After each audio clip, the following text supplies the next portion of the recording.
Coding for kids. These Estonian children haven't started high school yet, but already they're programming robots. You can really, if you know it really well, you can teach people who haven't learned it, and it's really fun, so people will love to learn it.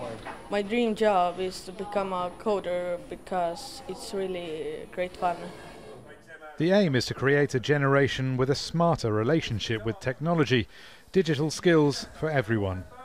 And if all goes well, someday one of those kids might be able to build another Skype.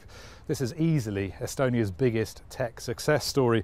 The company allows you to make video and voice calls over the internet and was bought by Microsoft in 2011 for $8.5 billion.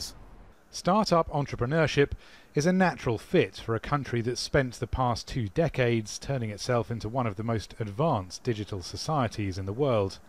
I'm kind of proud to say that SKYPE did have a really big influence there, because one is that it functioned as a sort of boot camp. Then it just created a bunch of wealthy people who could invest. And finally, I think it's because Estonia is small and people know each other. So people went oh, I went to high school with these guys. If they can do it, so can I. JAAN is now an investor in new Estonian startups. Here I'm trying to learn Spanish. Like the language learning app Linguist. I asked its chief operating officer whether being Estonian makes young companies here think differently. Estonia is very small, it's 1.3 million people. So it's a very domestic market, basically doesn't exist. So it means that from the day one you need to think global. Startup culture and overcoming the country's diminutive size also inspired the Estonian government's E-RESIDENCY program.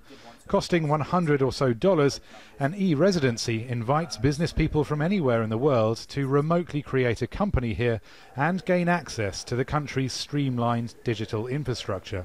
It doesn't bring in much money, but it does foster the networks Estonia values.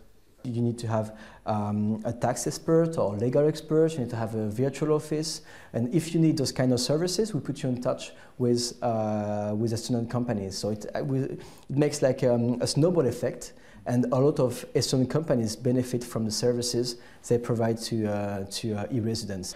Estonia believes countries will one day compete for e-residents based on the quality of their digital services and business environment. If that prediction's correct, Estonia already has a significant lead. Rory, Challands, Al Jazeera, Tallinn.